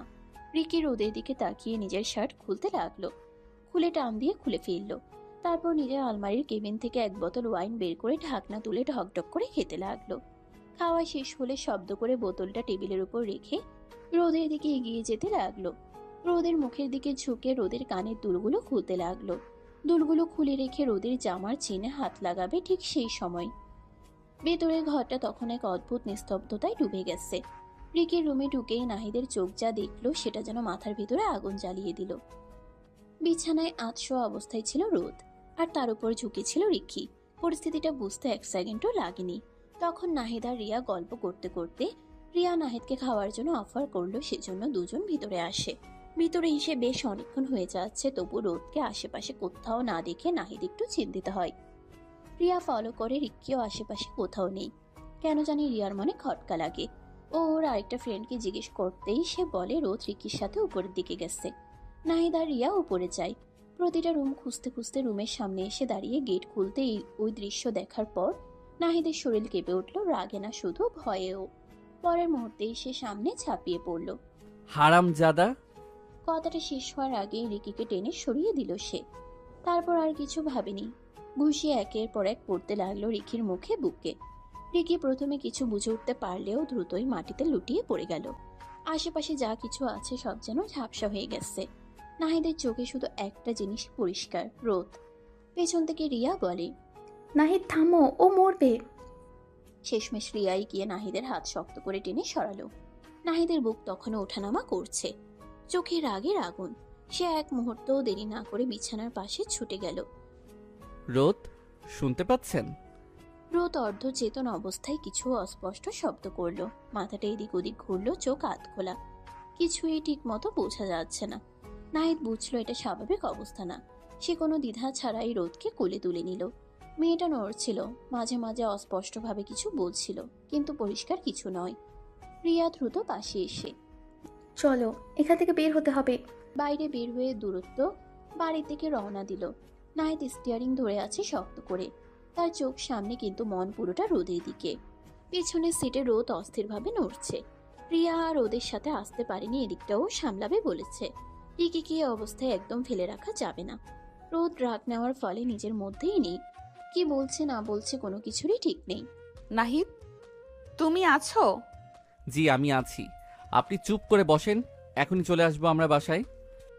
আচ্ছা, কিন্তু আমি তোমার কাছে থাকতে চাই। একটু কাছে আসুন না নাহিদ। নাহিদ রোদের কথাই কান দিল না। গাড়ি বাড়ির সামনে থামতে নাহিদ দ্রুত নেমে রোদকে আবার কোলে তুলে নিল। এক মুহূর্তও দেরি করলো না, সোজা ভেতরে নিয়ে গেল। রুমে এনে সাবধানে বিছানায় শুয়ে দিল। তারপর কিছুক্ষণ রোদের দিকে তাকিয়ে চলে আসতে নিল। হঠাৎ হাতে টান পড়ে পিছনে তাকিয়ে দেখলো রোদের দিকে ঘোর লাগা চোখে তাকিয়ে আছে। কোনো কিছু কি লাগবে? রোদ আরো জোরে নাহিদের হাতটা টান দিল, যার ফলে নাহিদ ব্যালেন্স হারিয়ে রোদের গায়ের উপর পড়ল। দুজন অনেক কাছাকাছি চলে আসলো, একে অপরের নিঃশ্বাসে নিজেদের মুখের উপর পড়ছে। নাহিদ সরে আসতে চাইলে রোদ নাহিদকে নিজের সাথে আরো জড়িয়ে ধরল। তারপর সেকেন্ডের ভিতর নাহিদের নাকে একটা চুমু বসিয়ে দিল। নাহিদ সাথে সাথে জমে গেল। রোদ এটা কি করলো ওর সাথে? ওর ভাবনার ভিতরেই রোদ আরো একটা কাণ্ড বসিয়ে ফেললো। নাহিদের অধরে নিজের অধর বসিয়ে দিল। নাহিদ কি করবে বুঝে পাচ্ছিল না, এখন শকে আছে।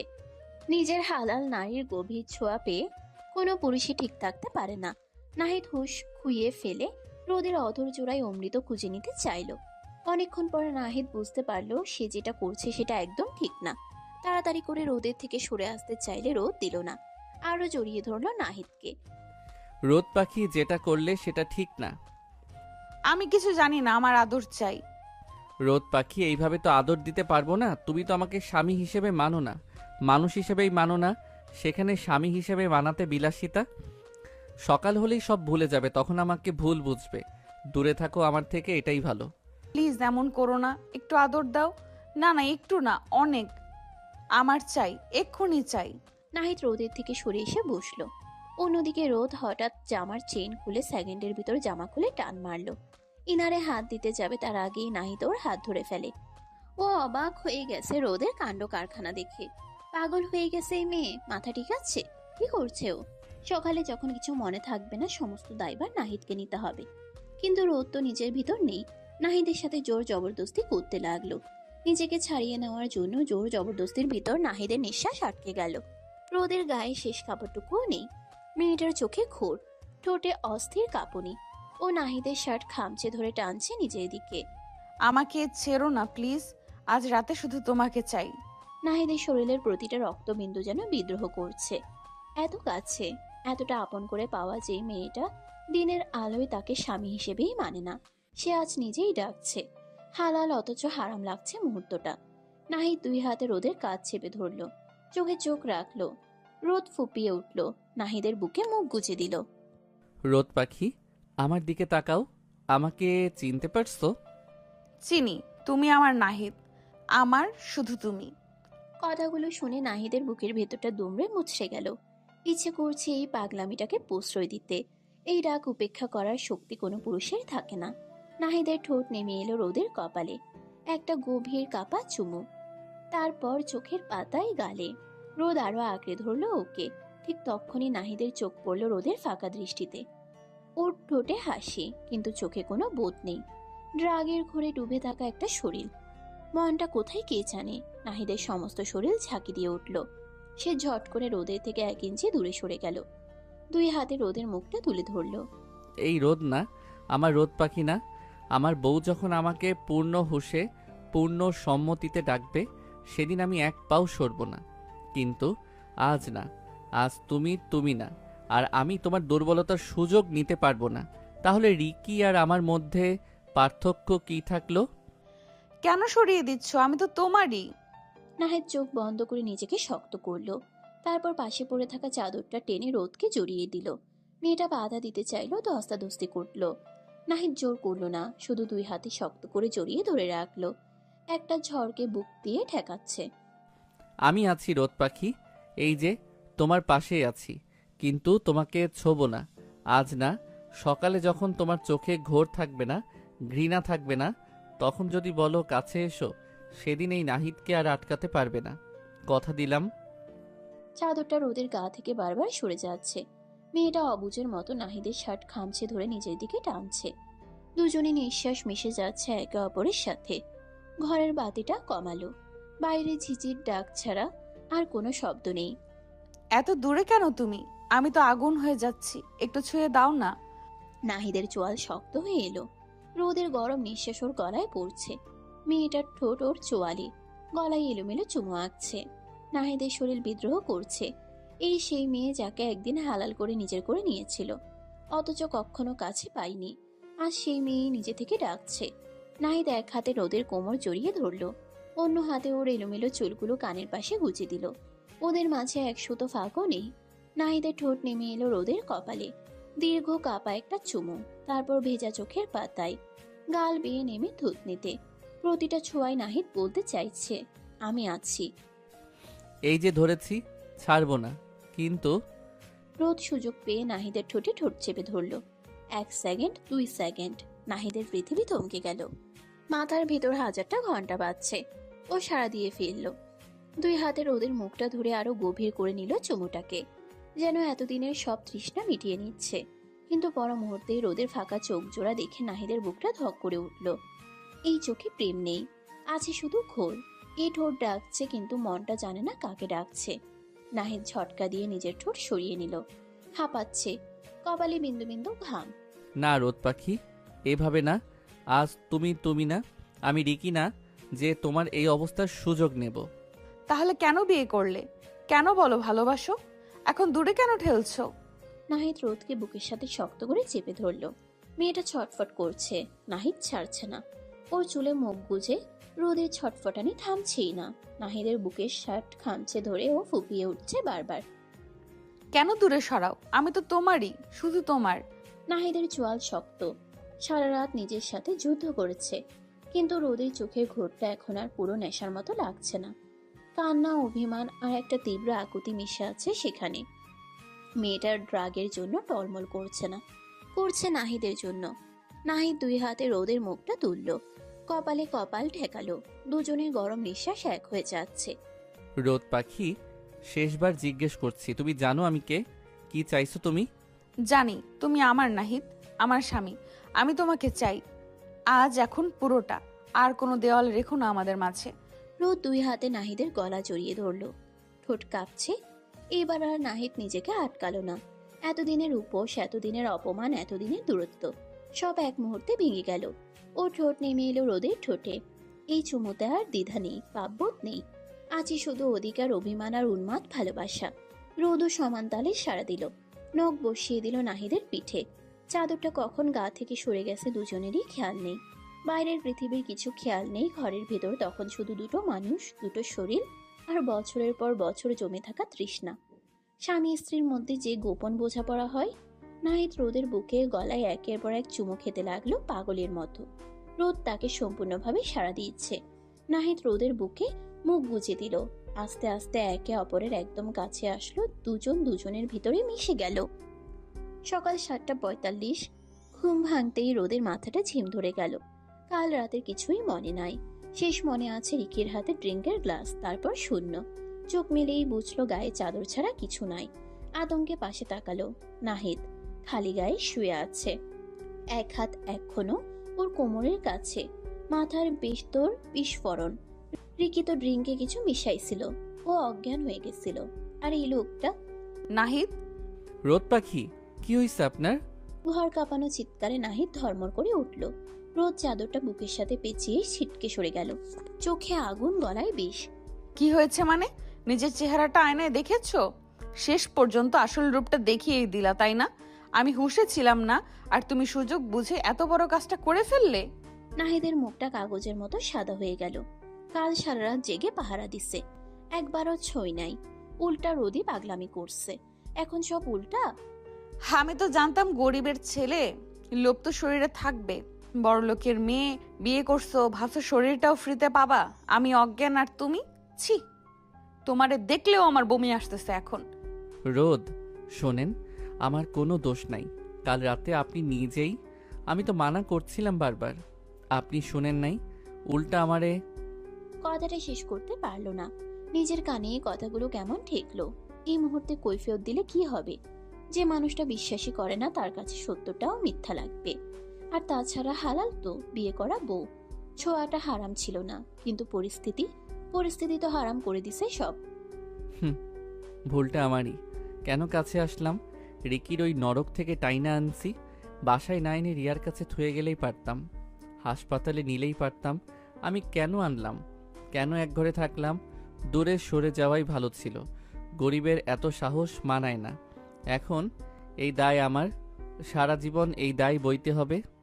মাথাটা ফেটে যাচ্ছে নাহিদের, রাগ ধপধপ করতেছে, চোখের সামনে সব ঝাপসা। ঠিক তক্ষণি রোদ আবার বিষ ঢাললো। কি সাফাই গাইতে আসছো? চরিত্রহীন লম্পট, বউ বউ করো মুখে আর তলে তলে শরীর খোঁজো। তোমার মতো ছোট লোক আমি দুইটা দেখি নাই। টাকার জন্য বিয়ে করেছো, এখন শরীরের জন্য মারতেছো? লজ্জা করে না? শিক্ষা দীক্ষা কিছু নাই? বস্তির কালচার নিয়ে আসছো আমার বিছানায়। এক টানা বলে গেল রোদ, থামলো না, দম নিল না। প্রতিটা শব্দ নাহিদের আত্মাটারে ছিঁড়ে ফেলতেছে। নাহিদ শুধু তাকাইয়ে রইল, চোখে পানি নাই, পাথর হয়ে গেছে চোখ। অপমানে, নিজের উপর রাগে, অসহায়ত্বে একটা শব্দ আর করলো না। করলে যদি ভেঙে পড়ে? পুরুষ মানুষের যে ভাঙতে নাই। আমার সামনে আর এক সেকেন্ডও দাঁড়াবা না, ঘেন্না লাগতেছে। বলেই চাদরটা আরো শক্ত করে গায়ে পেঁচিয়ে বিছানা থেকে নেমে গেল রোদ। নাহিদের গা ঘেঁষে হেঁটে গেল, একবার ফিরেও তাকালো না। সোজা ওয়াশরুমে ঢুকে দরজাটা শব্দ করে লাগিয়ে দিল। ঘরে একা পড়ে রইল নাহিদ, খালি গায়ে। ধীরে ধীরে ড্রেসিং টেবিলের আয়নার সামনে গিয়ে দাঁড়ালো। আয়নায় একটা বিধ্বস্ত মানুষ, চোখের নিচে কালি, চুল এলোমেলো, পিঠে ঘাড়ে লাল আঁচড়ের দাগ। কাল রাতে রোদ দিছে এই দাগ, পাগলের মতো আঁকড়ে ধরার সময়। কিন্তু সেটা তো আর বলা যাবে না, বললে বিশ্বাস করবে কে? নিজের প্রতিবিম্বের দিকে তাকিয়ে তেতো হাসি হাসলো নাহিদ। এই তুই নাহিদ? এই তোর আসল রূপ? নিজের বউরে বাঁচাইতে গিয়ে নিজেই অপরাধী হয়ে গেলি। বাহ, গরিবের জন্য ভালোবাসাও পাপ। ওয়াশরুম থেকে পানির শব্দ আসতেছে। রোদ ফ্রেশ হইতেছে। ওই পানিতে শরীরের ময়লা যাবে, কিন্তু মনের ময়লা, সন্দেহের ময়লা, ওইটা যাবে না। নাহিদ আর দাঁড়ালো না, মেঝে থেকে প্যান্টটা টেনে পড়লো। শার্টের বোতাম লাগাতে লাগাতে শেষবার ঘরের চারপাশে চোখ বুলালো। কাল রাতে এই ঘরটা জান্নাত মনে হয়েছিল, আজ জাহান্নাম। নিঃশব্দে দরজা খুলে বের হয়ে গেল। পিছনে পড়ে রইল একটা ভাঙা সকাল, একটা ভাঙা বিশ্বাস, আর একটা মানুষ যে চিৎকার করে বলতে পারলো না আমি নির্দোষ। ওয়াশরুমের আয়নার সামনে দাঁড়িয়ে আছে রোদ। শাওয়ারের পানি গা বেয়ে পড়তেছে, কিন্তু মাথার ভেতরটা পুড়তেছে রাগে। অথচ শরীরে কোনো ব্যথা নাই, কোনো জোরের চিহ্ন নাই, শুধু শুধু একটা অচেনা স্মৃতি, যেখানে ও নিজেই কাকে যেন বলতেছে। আর ছিল না, কারে বলছিল? নাহিদকে? না, হতে পারে না। কলটা আরো জোরে ছেড়ে দিল রোদ, যেন পানি দিয়ে স্মৃতিটা ধুয়ে ফেলতে চায়। দুপুরে রিয়া বাড়িতে আসলো। এসে রোদের রুমে গিয়ে দেখলো বিছানায় শুয়ে আছে। রিয়া হাতে থাকা ট্যাপটা বিছানায় রেখে রোদের সামনে এসে দাঁড়ালো। এসে আগে নাহিদকে খুঁজছে, কিন্তু পাইনি। তারপরে জানতে পারলো নাহিদ গ্রামে গিয়েছে, তার মানে কিছু একটা হইছে। সেই ভেবেই রোদের সাথে কথা বলতে এসেছে, যদি আবার রোদের সাথে কথা বলার কোনো ইচ্ছা নাই ওর। রোদ, এখন তোর কি অবস্থা? মাথা ঠিক হয়েছে? অবস্থা? আমার অবস্থা তো ওই ছোট লোকটাই খারাপ করে দিছে। কি অবস্থা জানতে আসছিস? কাল রাতে রিকি তোর সাথে কি করতে যাচ্ছিল কিছু মনে আছে বল? হালকা হালকা ড্রিঙ্ক করার পর কি হয়েছে মনে নাই আমার। মাথা ঝিমঝিম করছিল, তারপর সব ফাঁকা। তাহলে সিসিটিভি ক্যামেরা দেখ। দেখ রিকি তোর ড্রিঙ্কে ড্রাগ মিশিয়ে দিয়েছিল, তোর সাথে জবরদস্তি রেপ করার ধান্দায় ছিল। রুমে নিয়ে গিয়েছিল, কিন্তু নাহিদ ঠিক সময় গিয়ে বাঁচিয়ে দিয়েছে তোকে। না গেলে কি হতো বুঝছিস? ভিডিও চালালো রিয়া। রিকি ড্রিঙ্কে গুঁড়া মিশাচ্ছে, রোদকে টেনে উপরে নিচ্ছে, রুমে জামা টানছে, সব স্পষ্ট। তারপর নাহিদের ঢোকা, রিকিকে মারা, রোদকে কোলে করে বের করা। রোদ দেখলো হাত কাঁপছে কিন্তু মুখ শক্ত। হ্যাঁ, বাঁচায় তারপর নিজের ফায়দা লুটছে। ছোট লোকের বাচ্চা। আমার শরীরের নজর ছিল, সুযোগ পেয়ে সেটা লুটে নিছে। মানে তোদের মধ্যে কাল রাতে তাহলে কিছু হয়েছে? তো আমি তোকে মিথ্যা বলতেছি? ওই খ্যাত বেয়াদব সুযোগ নিছে। আমি ওরে ছাড়বো না, মামলা করব। আমার জীবন নষ্ট করে দিছে। রোদ, মাথা ঠিক আছে তোর? ওইটা তো তোর বর, নিজের জামাই তোরে ছুঁয়েছে। আর তুই যে অবস্থায় ছিলি, তোকে কি ড্রাগ দিয়েছিল তোর কোনো আন্দাজ আছে? নাহিদ তোকে বাঁচালো, তোর সম্মান রক্ষা করলো, আর তোর ভাবনা এখনও বদলায়নি ওর উপর থেকে। ওর উপর দোষারোপ করছিস এখনও। যেখানে তোদের ভিতরে যেটা হয়েছে সেটা ন্যাচারাল হাজব্যান্ড ওয়াইফের মধ্যে হয়। নাহিদ তো তোকে যথেষ্ট সম্মান করে। নাহিদের জায়গায় অন্য কোনো ছেলে হলে এতদিনে এভাবে চুপ থাকতো না, ধৈর্য ধরতো না। আর তুই ওর সাথে যা বিহেভ দিস, তবু মুখ বুঝে সহ্য করে। কি বলতে চাচ্ছিস কি তুই? রিকি তোকে স্প্যানিশ ফ্লাই টাইপের একটা ড্রাগ দিয়েছিল, ডার্ক ওয়েবে বেচে এগুলো। এই জিনিস শরীরে গেলে হুঁশ থাকে না, শুধু শরীর জ্বলে, ব্রেন কাজ করে না। সামনে যাকে পায় তাকেই আঁকড়ে ধরে, শারীরিক টান চলে আসে। তুই নিজের ইচ্ছে না, ড্রাগের ঘরে নাহিদকে কাছে টেনে নিয়েছিস, বুঝেছিস? ও তো তোকে 1000 বার মানা করেছে, সরিয়ে দিতে চেয়েছে, তুই ছাড়িসনি। রিয়া থামলো, রোদের মুখের দিকে তাকালো। আশা করলো মেয়েটা এবার বুঝবে, ভাঙবে, কাঁদবে, কিন্তু রোদ উল্টা মুখ ছামটা দিল। তো ড্রাগ দিছে বলে ওর 7 খুন মাফ? আমার স্বামী বলে আমার অজ্ঞান শরীর ভোগ করতে পারবে? আমি তো হুঁশে ছিলাম না। এটা রেপ, রেপ, বুঝছিস? তোর নাহিদ ভাই একটা রেপিস্ট, খ্যাত, ছোট লোক, জানোয়ার। ছি রোদ, তোর ওপর ঘেন্না লাগছে আমার, জাস্ট ঘৃণা করছে। তুই আমার বান্ধবী, বেস্ট ফ্রেন্ড ভাবতেও লজ্জা লাগছে। পস্তাবি তুই। তুই এটা বিশ্বাস করিস যে মানুষটা তোকে বাঁচালো সারা রাত? চুপ, একদম সাফাই গাইবি না। তুই ওর দলে? বেশ, থাক তুই ওরে নিয়েই। আমার চোখের সামনে থেকে যা, দুটোই আমার শত্রু। রিয়া আর একটা কথাও বলল না, শুধু ট্যাবটা নিয়ে দরজার দিকে হাঁটা দিল। যাওয়ার আগে একবার পিছন ফিরল। তুই আজ একটা মানুষকে মেরে ফেললি রোদ, নাহিদকে না, তোর নিজের ভেতরের মানুষটাকে। যেদিন সত্যি বুঝবি, সেদিন আয়না নিজের মুখ দেখতে পারবি না। ঘরটা নিস্তব্ধ। রিয়া চলে যাওয়ার পর দরজাটা এখনো হালকা কাঁপছে। রোদ বিছানার এক কোণে গুটিসুটি মেরে বসে আছে, চাদরটা এখনো গায়ে জড়ানো। মাথার ভিতর রিয়ার কথাগুলো হাতুড়ি পেটাচ্ছে। ড্রাগের ঘরে তুই নিজের জামাই সারা রাত মানা করছে। চোখ বন্ধ করলো রোদ, মনে করার চেষ্টা করলো শুরু থেকে। পার্টি, রিকির হাসি, ড্রিঙ্কের গ্লাস, তারপর মাথা ছিমছিম, সিঁড়ি, রিকির হাত, তারপর একটা ঝড় নাহিদের কোলে করে নিয়ে বাড়িতে আসলো। তারপর ফ্ল্যাশব্যাক আসছে টুকরো টুকরো। ও নিজেই নাহিদের শার্ট খামছে ধরছে, ছেড়ো না বলছে, নাহিদ সরাই দিচ্ছে। রোদ পাখি, এটা ঠিক না। ও আবার জড়াই ধরছে, চুমু ওই দিছে প্রথমে। নাহিদের ঠোঁট কাঁপছিল, বুকের ভেতরটা ধক করে উঠল রোদে। ও তো চাইলেই প্রথম দিন থেকে আমাকে ছুতে পারতো। বিয়ে করা বউ আমি, জোর করতে পারতো। কত রাত আমি এক ঘরে ও সোফায়, কতবার আমি অপমান করেছি, গরিবের বাচ্চা বলেছি। তাও তো একটা আঙুল দিয়েও ছোঁয় নাই, সহ্য করেছে। আর কাল তো আমি নিজেই ড্রাগের জন্য শরীর জ্বলতেছিল, আমি তো নিজেই ওকে টেনে নিছি। আরেকটা কথা মনে পড়লো, নাহিদ ফিসফিস করে বলছিল, আজ তুমি না, আমি রিকি না যে তোমার এই অবস্থার সুযোগ নেব। বারবার সরাইয়ে দিছিল ওরে। শেষ পর্যন্ত যখন আর পারে নাই, তখনও ওর চোখে অপরাধ বোধ ছিল। ও তো পুরুষ মানুষ, আর আমি ওর বউ, হালাল। তাও ও আটকাতে চাইছিল, আর আমি কি করলাম? সকালে উঠে ওরে জানোয়ার বানিয়ে দিলাম। অহংকারে পর্দাটা আস্তে আস্তে সরে যাচ্ছে, নিচ থেকে বের হয়ে আসছে কুৎসিত সত্যিটা। ভুলটা ওর, পুরোটাই ওর। আমি এটা কি করলাম? রাগ হলো প্রচন্ড রাগ, নিজের উপর, নিজের অহংকারের উপর, বড়লোকি ইগোর উপর। তুই কে রে রোদ? কি ভাবিস নিজেরে? একটা মানুষ তোরে পাগলের মতো ভালোবাসলো, তুই তারে জুতার তলায় রাখলি? আর বসে থাকতে পারলো না, চাদরটা ফেলে দিয়ে আলমারি থেকে একটা 3 পিস টেনে পড়লো, চুলটা হাত খোপা করলো, দৌড়ে নিচে নামলো। খালা, নাহিদ কই? নাহিদ ভাই কই? ভাইজান তো সকালে ব্যাগ লইয়া বার হইয়া গেছে আপা, হইল গ্রামে যাইব। গ্রামে? বুকটা মোচড় দিয়ে উঠলো রোদের। আর 1 সেকেন্ডও দেরি করলো না, পার্সটা হাতে নিয়ে গেটের দিকে দৌড় দিল। ড্রাইভার গাড়ি মুছতেছিল। চাচা, গাড়ি বের করেন, এক্ষুনি গ্রামে যাব, নাহিদের গ্রামের বাড়ি। আপনি চেনেন না? ম্যাপ আছে আমার ফোনে। তো তাড়াতাড়ি চলেন, যত জোরে সম্ভব। কিন্তু আপা, স্যার মানে দোলা ভাই। ড্রাইভার আর কথা বাড়ালো না, গাড়ি স্টার্ট দিল। রোদ পিছনের সিটে বসে 2 হাতে মুখ ঢুকলো। সকালের বলা প্রতিটা গালি এখন তীর হয়ে ওর নিজের বুকেই বিঁধতেছে। নাহিদ, প্লিজ তুমি যেও না, আমি আসতেছি, আমি সব শুধরে নেব, এবার আর ভুল হবে না, প্লিজ। গাড়ি ছুটলো শহর ছেড়ে হাইওয়ে ধরে গ্রামের পথে। আর রোদের চোখের পানি থামছেই না। অনুতাপের পানি, ভালোবাসার পানি, হারানোর ভয়ের পানি। মাটির উঠানে বিকেলে রোদ পড়েছে। উঠানের এক কোণে নাহিদ বসে আছে চুপচাপ, খালি গায়ে, গামছা হাতে, কুড়াল। কাট কাটছিল, কিন্তু এখন হাত থেমে গেছে। চোখ লাল, মুখ শুকনো। সকাল থেকে একটা দানাও পেটে পড়ে নাই। উঠানের অন্য পাশে নাহিদের খালা আলেয়া আর ছোট বোন নিপা। দুজনেই আর চোখে নাহিদকে দেখছে। কি হয়েছে জিজ্ঞেস করার সাহস পাচ্ছে না।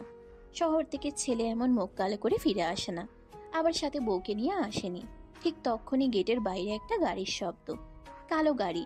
গ্রামে এমন গাড়ি আসে না। গাড়ি থামতেই দরজা খুলে হুড়মুড় করে নামলো রোদ। সালোয়ার কামিজ, চুল এলোমেলো, চোখ মুখ ফোলা। কাঁদতে কাঁদতে চোখের কাজল লিপটে গেছে। নিপা চিনতে পারলো। খালা, ওই দেখো ভাবি, শহরের ভাবি আসছে। ও মা, বৌমা এমনি হুট করে? নাহিদ শব্দ শুনে মুখ তুলল। রোদকে দেখে ওর হাত থেকে কুড়ালটা পড়ে গেল। বিশ্বাস করতে পারছে না, এই মেয়ে এখানে কেন? আরো অপমান করতে, আবার ছুরি মারতে? ভাবতে না ভাবতেই রোদ দৌড়ে আসলো। 1 সেকেন্ড, 2 সেকেন্ড, তারপর ঝাঁপিয়ে পড়লো নাহিদের বুকে। 2 হাতে গলা জড়াইয়ে ধরে হাউমাউ করে কেঁদে উঠল। নাহিদ, আমারে মাফ করে দাও প্লিজ, আমি ভুল করছি, অনেক বড় ভুল। পাথরের মতো দাঁড়িয়ে আছে। রোদের কান্না ওর বুকের পাঁজর ভেঙে দিচ্ছে। সকালের প্রতিটা গালি কানে বাজছে। আবার এই পাগলামি করা মেয়েটার গরম নিঃশ্বাসও টের পাচ্ছে বুকে। কোনটা সত্যি? আপনি আবার কেন আসছেন? যা বলার ছিল সব তো সকালেই বলে দিছেন। আমি রেপিস্ট, ছোট লোক, জানোয়ার, আর কি বাকি আছে? শেষবার মারতে আসছেন? মুখ তুলল, চোখে পানি, ঠোঁট কাঁপছে। 2 হাতে নাহিদের গাল ধরল। চুপ, একদম চুপ নাহিদ। ওইটা আমি ছিলাম না, ওইটা আমার অহংকার ছিল, আমার ভুল ছিল, আমার পাপ ছিল। তুমি আমারে বাঁচাইছো আর আমি তোমারে মেরে ফেলেছিলাম কথায়। আমারে শাস্তি দাও, মারো, কিন্তু আপনি বলবা না। আর আমি তোমার বউ, তোমার রোদ পাখি। উঠানের মাঝখানে দাঁড়িয়ে আলেয়া খালা আর নেপা হতভম্ব। শহরের মেম সাহেব মাটিতে দাঁড়িয়ে কাঁদতেছে। ওদের নাহিদের বুকে মাথা গুজে। খালা, ভাবি কান্দে কেন? ভাইয়া বকছে? না রে মা, ভাবি ভুল করছে, এখন মাপ চাইতে আসছে, আল্লাহ মুখ তুলে চাইছে। সকালে যারে ঘৃণা করলেন তারে এখন জড়ায়া ধরতেছেন কেন? আমি খেলনা না রোদ, গরিব বলে যখন খুশি লাথি মারবেন, যখন খুশি বুকে টানবেন। রোদ তাও নড়ে না, অভিমানে বুক ফেটে যাচ্ছে, শব্দ করে কেঁদে উঠল। হাঁটু ভেঙে বসতে গেল নাহিদের পায়ে। নাহিদ বিদ্যুৎ গতিতে উড়ে ধরে ফেলল, বুকে টেনে নিল। আর পারল না শক্ত থাকতে। রোদের চুলে মুখ গুজে দিল, গলাটা ভাঙা। তুমি জানো আমি কাল সারা রাত কেমনে কাটাইছি?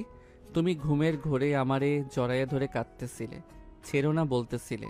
আমি দাঁত কামড়ে নিজেরে আটকায় রাখছি, কারণ তুমি ছিলা না। আর সকালে তুমি যখন বললে আমি সুযোগ নিছি, আমার মরতে ইচ্ছা করতেছিল পাখি। জানি, আমি সব জানি, রিয়া বলেছে। আমি মনে করছি তুমি ফেরেশতা নাহিদ, আর আমি শয়তান। আমারে মাফ করে দাও, আর কোনো দিন তোমারে অবিশ্বাস করব না। তুমি যা বলবে তাই, শুধু ছেড়ে যেও না। নাহিদের শার্ট খামচে ধরল। আলেয়া খালা এবার এগিয়ে আসলো, রোদের মাথায় হাত রাখলো। হয়েছে মা, হয়েছে, আর কান্দিস না, ছেলেটার বুক ফাটতেছে, মাফ করে দে বাপ। বউ ভুল করলে মাফ করতে হয়। ভাবি, তুমি থাকবা না আমাদের সাথে? আমি তোমার চুল বেঁধে দেব, গ্রামের সবাইরে দেখাবো আমার কি সুন্দর ভাবি। খালাম্মা, আমারে আপনার মেয়ে ভাববেন? আমি আপনার ছেলেরে কষ্ট দিছি, আমারে শাস্তি দেন, কিন্তু ঘর থেকে বের করে দিয়েন না। দূর পাগলি, তুই তো আমার মেয়ে। আয় ঘরে আয়, মুখ হাত ধুয়ে নে। সবাই মিলে ঘরে ঢুকলো। মাটির ঘর কিন্তু শান্তি আছে। খালা পিড়ি পেতে দিল, নিপা শরবত আনলো। রোদ এক চুমুকে শেষ করলো, চোখ তখনও নাহিদের দিকে। নাহিদ দরজায় হেলান দিয়ে দাঁড়িয়ে আছে, এক দৃষ্টিতে দেখছে ওরে। অভিমান কমে নাই পুরা, কিন্তু চোখে পানি চিকচিক করছে। খাওয়া দাওয়ার পর খালা নিপাকে নিয়ে পাশের ঘরে গেল। তোরা কথা বল, আমরা আসতেছি। ঘরে এখন শুধু দুজন, নীরবতা। শুধু টিনের চালে বৃষ্টির শব্দ। কখন যে আকাশ ভেঙে বৃষ্টি নামলো টের পাই নাই কেউ। নাহিদ ধীরে ধীরে এগিয়ে আসলো, রোদ উঠে দাঁড়ালো। দুজন দুজনের চোখে ডুবে গেল। কত কথা, কত ঝড়, কত ভুল, সব গলে যাচ্ছে এই ছাউনিতে। মাফ করছো? নাহিদ কিছু বলল না, শুধু এক টানে রোদকে বুকের সাথে মিশিয়ে নিল। কপালে কপাল ঠেকালো, নিঃশ্বাসে নিঃশ্বাস মিলে গেল। তোমারে মাফ না করে আমি কই যাব পাখি, তুমি আমার জান। বলেই রোদের ঠোঁটে ঠোঁট বসিয়ে দিল নাহিদ। দীর্ঘ গভীর তৃষ্ণার্ত একটা চুমু, যেন জন্ম জন্মের তৃষ্ণা মেটাচ্ছে। রোদও আঁকড়ে ধরলো ওরে, পিঠ খামছে ধরলো। চোখ দিয়ে পানি পড়ছে, এবার কষ্টের না, পাওয়ার আনন্দের। অনেকক্ষণ পর ঠোঁট ছাড়লো দুজন, কপালে কপাল ঠেকাইয়ে হাঁপাচ্ছে। আর কোনো দিন তোমারে কষ্ট দেব না, প্রমিস। আর আমি কোনোদিন তোমারে একা ছাড়বো না, প্রমিস। হাসলো প্রথমবার মন খুলে। বাইরে বৃষ্টি পড়ছে, টিনের চালে রিমঝিম শব্দ। আর ঘরের ভিতর দুটো ভাঙা মানুষ জোড়া লেগে গেল। সব অভিমান, সব ভুল, সব দূরত্ব ধুয়ে গেল সেই বৃষ্টিতে। দুইজন আরো একবার একে অপরের কাছে আসলো। এবার আর নেশার ঘুরে নয়, এবার সব জেনে নিজেদের ভালোবাসার প্রকাশ করলো একে অপরকে আঁকড়ে ধরে। প্রতি চুমুতে, প্রতিটা ছোঁয়া একে অপরের গায়ে মাখালো। গভীরভাবে আবার মিলিত হলো ভালোবাসার মাধ্যমে। সমাপ্ত।